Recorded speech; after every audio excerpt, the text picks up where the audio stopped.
Hi friends, ಎಲ್ರಿಗೂ ನಮಸ್ಕಾರ. Welcome to Teju kitchens. ಇವತ್ತು ನಾನು ಮಾಡ್ತಾ ಇರೋ ರೆಸಿಪಿ ರೆಡ್ ಚಿಲ್ಲಿ ಚಿಕನ್. ಇವತ್ತು ಸಂಡೇ ಆಗಿರೋದ್ರಿಂದ ನಮ್ಮನೆ ಸ್ಪೆಷಲ್ ರೆಡ್ ಚಿಲ್ಲಿ ಚಿಕನ್. ಇದು ತುಂಬ ಈಸಿಯಾಗಿ ಮತ್ತು ಕೆಲವು ಪದಾರ್ಥಗಳನ್ನ ಬಳಸ್ಕೊಂಡು ನಾವು ಇಷ್ಟು ಸಿಂಪಲ್ ಆ್ಯಂಡ್ ಟೇಸ್ಟಿಯಾಗಿ ಹೇಗೆ ರೆಡ್ ಚಿಲ್ಲಿ ಚಿಕನ್ ಮಾಡೋದು ಅಂತ ನೋಡೋಣ ಬನ್ನಿ. ಇದಕ್ಕೆ ಬೇಕಾಗಿರೋ ಇಂಗ್ರೀಡಿಯೆಂಟ್ಸ್: ಚಿಕನ್ ಅರ್ಧ kg ತೊಗೊಂಡಿದ್ದೀನಿ, ಕ್ಲೀನಾಗಿ ವಾಶ್ ಮಾಡಿ ಇಟ್ಕೊಂಡಿದ್ದೀನಿ. ನೆಕ್ಸ್ಟ್ ಇದಕ್ಕೆ ಬೇಕಾಗಿರೋ ಪದಾರ್ಥಗಳು: 2 ಮೀಡಿಯಮ್ ಸೈಜ್ ಈರುಳ್ಳಿನ ಸ್ಲೈಸ್ ಆಗಿ ಕಟ್ ಮಾಡಿ ಇಟ್ಕೊಂಡಿದ್ದೀನಿ, ಕೊತ್ತಂಬರಿ ಸೊಪ್ಪು ಸ್ವಲ್ಪ, ಒಂದು ದೊಡ್ಡ ಗಾತ್ರದ ಟೊಮೆಟೊ ಹಣ್ಣನ್ನ ಕಟ್ ಮಾಡಿ ಇಟ್ಕೊಂಡಿದ್ದೀನಿ ಸಣ್ಣದಾಗಿ, ಮತ್ತು ಪುದೀನ ಸೊಪ್ಪು, 2 ಹಸಿಮೆಣಸಿಕಾಯಿ, 3 ಕರಿಬೇವಿನ ಸೊಪ್ಪು, 3 ಕಡ್ಡಿ ಕರಿಬೇವಿನ ಸೊಪ್ಪು, ಮತ್ತು ಅರ್ಧ ನಿಂಬೆಹಣ್ಣು ಕಟ್ ಮಾಡಿ ಇಟ್ಕೊಂಡಿದ್ದೀನಿ. ಸೊ ಇದಕ್ಕೆ ಬೇಕಾಗಿರೋದು ಆಯಿಲ್ ಮತ್ತು ಶುಂಠಿ ಬೆಳ್ಳುಳ್ಳಿ ಪೇಸ್ಟ್ 1 ಟೇಬಲ್ ಸ್ಪೂನ್ ಮತ್ತು 2 ಟೇಬಲ್ ಸ್ಪೂನ್ ಚಿಲ್ಲಿ ಪೌಡರ್, ರುಚಿಗೆ ತಕ್ಕಷ್ಟು ಉಪ್ಪು. ಇಲ್ಲಿ ನಾನು ಮೊದಲೇ ಹೇಳಿದಾಗೆ ಇದು ರೆಡ್ ಚಿಲ್ಲಿ ಚಿಕನ್ ಆಗಿರೋದ್ರಿಂದ ನಾನು ಇದಕ್ಕೆ ಯಾವುದೇ ರೀತಿಯ ಕಲರ್ನ ನಾನು ಯೂಸ್ ಮಾಡ್ತಾ ಇಲ್ಲ, ಯಾಕಂದರೆ ಮಕ್ಕಳು ಮನೇಲಿ ತಿನ್ನೋದ್ರಿಂದ ಇದೆಲ್ಲ ಬೇಡ ಅಂತ ನಾವೇ ನ್ಯಾಚುರಲ್ ಆಗಿ ಪೇಸ್ಟ್ ಮಾಡ್ಕೋಬೇಕಂತ ಬ್ಯಾಡಿಗೆ ಮೆಣಸಿಕಾಯನ್ನ ನೆನೆಸಿಟ್ಕೊಂಡಿದ್ದೆ. ಸೊ ನೆನೆಸಿಡೋದ್ರಿಂದ ಇದು ಬ್ಯಾಡಿಗೆ ಮೆಣಸಿಕಾಯಿ ಚೆನ್ನಾಗಿ ನೆನೆಯುತ್ತೆ ಮತ್ತು ಚೆನ್ನಾಗಿ ಕೂಡ ಪೇಸ್ಟ್ ಆಗುತ್ತೆ. ಇದನ್ನು ಪೇಸ್ಟ್ ಮಾಡಿ ಇದನ್ನು ನಾವು ನ್ಯಾಚುರಲ್ ಆಗಿ ಫುಡ್ ಕಲರ್ ಆಗಿ ನಾವು ಯೂಸ್ ಮಾಡ್ಕೊತಾ ಇದ್ದೀನಿ.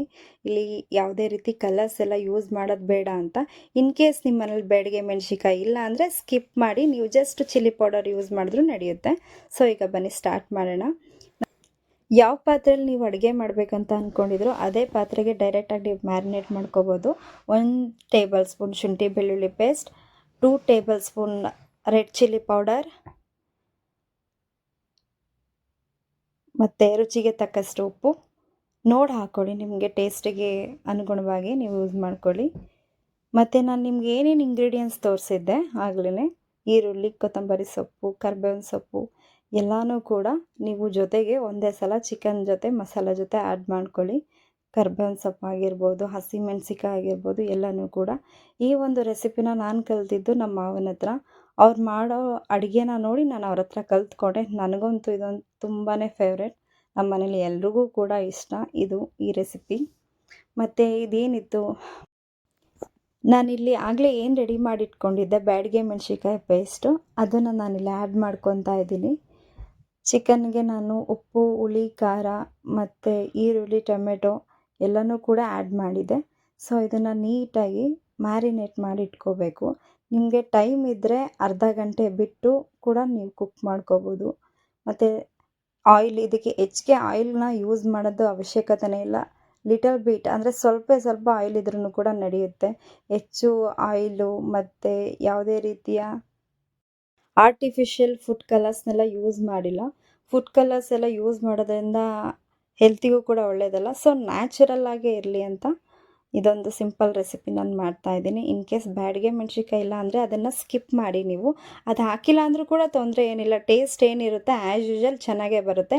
ಜಸ್ಟ್ ಇಲ್ಲಿ ಕಲ್ಲರ್ಗೋಸ್ಕರ ಅಷ್ಟೇ ನಾನು ಬ್ಯಾಡಿಗೆ ಮೆಣಸಿಕಾಯಿನ ಯೂಸ್ ಮಾಡ್ತಾ ಇರೋದು. ಅದನ್ನು ಹಾಕಲೇಬೇಕು, ಹಾಕಿಲ್ಲ ಅಂದರೆ ಟೇಸ್ಟ್ ಚೆನ್ನಾಗಿ ಬರಲ್ಲ ಅಂತೆಲ್ಲ ತಲೆನೇ ಕೆಡಿಸ್ಕೊಳ್ಳೋ ರೀತಿ ಇಲ್ಲ. ಸೊ ಅದು ಕಲರ್ ಇಲ್ಲ ಅಂದ್ರೂ ಕೂಡ ಚೆನ್ನಾಗಿರುತ್ತೆ. ಸೊ ಇದ್ದರೆ ಹಾಕಿ, ಇಲ್ಲ ಅಂದರೆ ಸ್ಕಿಪ್ ಮಾಡಿ ಅಷ್ಟೇ. ಸೊ ಇದನ್ನು ಚೆನ್ನಾಗಿ ಮ್ಯಾರಿನೇಟ್ ಮಾಡಾಯಿತು. ನಿಮ್ಮ ಹತ್ರ ಟೈಮ್ ಇದ್ದರೆ ನೀವು ಇದನ್ನು ಅರ್ಧ ಗಂಟೆ ನೆನೆಸಿಡಿ. ಲಾಸ್ಟಲ್ಲಿ ನಾನು ಲೆಮನ್ ಅಂದರೆ ನಿಂಬೆಹಣ್ಣು ಸೇರಿಸ್ಕೊತಾ ಇದ್ದೀನಿ. ಹುಳಿ ಈ ಟೈಮಲ್ಲೇ ನಾವು ಆ್ಯಡ್ ಮಾಡ್ಕೋಬೇಕು. ಸೊ ಇವಾಗ ಬನ್ನಿ ಅಡುಗೆ ಸ್ಟಾರ್ಟ್ ಮಾಡೋಣ. ನಾನಿಲ್ಲಿ ಏನು ಮ್ಯಾರಿನೇಟ್ ಮಾಡಿ ಇಟ್ಕೊಂಡಿದ್ದೆ ಅದನ್ನು ಡೈರೆಕ್ಟಾಗಿ ಕುಕ್ ಮಾಡೋಕ್ಕೆ ಇಟ್ಕೊತಾ ಇದ್ದೀನಿ. ಸೊ ಇಲ್ಲಿ ನಾನು ನೀರನ್ನು ಯೂಸ್ ಮಾಡಿಲ್ಲ, ಚಿಕನ್ ನೀರು ಬಿಡೋದ್ರಿಂದ ನಾನು ಹಾಗೆ ಇಟ್ಟಿದ್ದೀನಿ. ಈಗ ಬನ್ನಿ ಲಿಡ್ ಕ್ಲೋಸ್ ಮಾಡಿ ಒಂದು 10ರಿಂದ 15 ನಿಮಿಷ ಚಿಕನ್ನ ಬೇಯಿಸ್ಕೊಳ್ಳೋಣ ಚೆನ್ನಾಗಿ. ಸೊ ನಾನಿಲ್ಲಿ ನೀರು ಯೂಸ್ ಮಾಡಿಲ್ಲ, ಅದೇ ಚಿಕನ್ನೇ ಚೆನ್ನಾಗಿ ನೀರು ಬಿಟ್ಕೊಂಡಿದೆ. ಸೊ ನೋಡ್ಕೋಬೇಕು ನಮಗೆ ಯಾವ ರೀತಿ. ನೀವು ಡ್ರೈ ಥರ ಮಾಡ್ಕೋತೀನಿ ಅಂತ ಅಂದರೆ ಜಾಸ್ತಿ ನೀರನ್ನ ಉಪಯೋಗಿಸ್ದೆ, ಹಾಗೆ ಡ್ರೈ ಥರನೂ ಕೂಡ ಮಾಡ್ಕೋಬೋದು. ಇಲ್ಲ ಸ್ವಲ್ಪ ಗ್ರೇವಿ ಥರ, ಇನ್ ಕೇಸ್ ಬಿರಿಯಾನಿ ಅಥವಾ ಮುದ್ದೆ ಇದಕ್ಕೇನಾದರೂ ಯೂಸ್ ಮಾಡ್ತೀನಿ ಅಂತ ಅಂದರೆ ನೀವು ಸ್ವಲ್ಪ ಗ್ರೇವಿ ಥರನೂ ಕೂಡ ಮಾಡ್ಕೋಬೋದು. ಇಲ್ಲ ಅಂತ ಅಂದರೆ ಡ್ರೈ ಥರನೂ ಕೂಡ ಮಾಡ್ಕೋಬೋದು. ನಾನು ಗ್ರೇವಿ ಥರ ಮಾಡ್ತಿರೋದ್ರಿಂದ ನಾನಿಲ್ಲಿ 1 ಕಪ್ ಆಗೋಷ್ಟು ನೀರನ್ನ ಆ್ಯಡ್ ಮಾಡ್ಕೊತಾ ಇದ್ದೀನಿ. ಸೊ ಚಿಕನ್ ಬೇಯೋದಕ್ಕೋಸ್ಕರ 1 ಕಪ್ ನೀರನ್ನ ಆ್ಯಡ್ ಮಾಡಿದ್ದೀನಿ. ಈಗ ಲಿಡ್ ಕ್ಲೋಸ್ ಮಾಡಿ ಮತ್ತೆ ಚಿಕನ್ನ ಒಂದು 10 to 15 ಮಿನಿಟ್ಸ್ ಬೇಯಿಸೋದಕ್ಕೆ ಇಟ್ಕೊಂಡಿದ್ದೀನಿ. ಈಗ ಚಿಕನ್ ಚೆನ್ನಾಗಿ ಬೆಂದಿದೆ, ನೀವು ನೋಡ್ಬೋದು.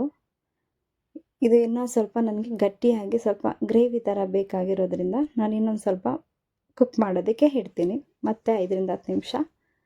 ಈಗ ನೋಡಿ ಚೆನ್ನಾಗಿ ಎಣ್ಣೆ ಎಲ್ಲ ಬಿಟ್ಕೊಂಡಿದೆ. ಈ ರೀತಿ ಆದಾಗ ಬೆಂದಿದೆ. ಮತ್ತು ಲಾಸ್ಟಲ್ಲಿ ಕೊತ್ತಂಬರಿ ಸೊಪ್ಪನ್ನ ಆ್ಯಡ್ ಮಾಡ್ತಾಯಿದ್ದೀನಿ. ಕೊತ್ತಂಬರಿ ಸೊಪ್ಪೆಲ್ಲ ಆ್ಯಡ್ ಮಾಡಾದಮೇಲೆ ನೀಟಾಗಿ ಮತ್ತೆ 1-2 ನಿಮಿಷ ಕುಕ್ ಮಾಡೋಕೆ ಇಟ್ಟಿದ್ದೀನಿ. ಫ್ಲೇವರ್ ಎಲ್ಲ ಚೆನ್ನಾಗಿ ಚಿಕನ್ ಜೊತೆಗೆ ಇಟ್ಕೊಳ್ಳಿ ಅಂತ. ಜಸ್ಟ್ 2 ಮಿನಿಟ್ಸ್ ಕುಕ್ ಮಾಡಿದ್ರೆ ಸಾಕು. ಇದು ನೀಟಾಗಿ ಅಡುಗೆ ರೆಡಿ ಆಗುತ್ತೆ. ಈಗ ನೋಡಿ ಅಡುಗೆ ಎಷ್ಟು ಚೆನ್ನಾಗಿ ರೆಡಿಯಾಗಿದೆ ಅಂತ. ನಾವು ಬ್ಯಾಡಗೆ ಮೆಣಸಿನ್ಕಾಯಿ ಯೂಸ್ ಮಾಡೋದ್ರಿಂದ ಕಲರ್ ಕೂಡ ತುಂಬಾ ನ್ಯಾಚುರಲ್ ಆಗಿ ರೆಡ್ ಕಲರಲ್ಲಿ ಬಂದಿದೆ. ಸೊ ಈ ಒಂದು ರೆಸಿಪಿ ಬಿರಿಯಾನಿ ಜೊತೆ, ಮುದ್ದೆ ಮತ್ತು ವೈಟ್ ರೈಸ್ ಜೊತೆಗಂತೂ ಸಖತ್ ಕಾಂಬಿನೇಷನ್ ಸೂಪರಾಗಿರುತ್ತೆ. ನೀವು ಕೂಡ ಮನೇಲಿ ಟ್ರೈ ಮಾಡಿ ಹೇಗೆ ಬಂತು ಅಂತ ನನಗೆ ತಿಳಿಸಿ. ಇದಂತೂ ರೆಸಿಪಿ ನನ್ನ ಮಗನಂತೂ ತುಂಬಾ ಫೇವ್ರೆಟ್ ರೆಸಿಪಿ ಇದು. ಮತ್ತು ನೀವಿನ್ನೂ ಹೊಸ್ದಾಗಿ ನನ್ನ ಚಾನಲ್ ನೋಡ್ತಾ ಇದ್ದೀರಾ ಅಂದರೆ ದಯವಿಟ್ಟು ಸಬ್ಸ್ಕ್ರೈಬ್ ಮಾಡಿ, ಮತ್ತು ಲೈಕ್ ಮಾಡಿ, ಶೇರ್ ಮಾಡಿ, ಕಮೆಂಟ್ ಮಾಡಿ. ಹೇಗೆ ಬಂತು ಅಂತ ನಿಮ್ಮ ಅನಿಸಿಕೆಗಳು ಏನೇ ಇದ್ದರೂ ಕೂಡ ಕಮೆಂಟ್ ಸೆಕ್ಷನಲ್ಲಿ ತಿಳಿಸಿ. Thank you for watching.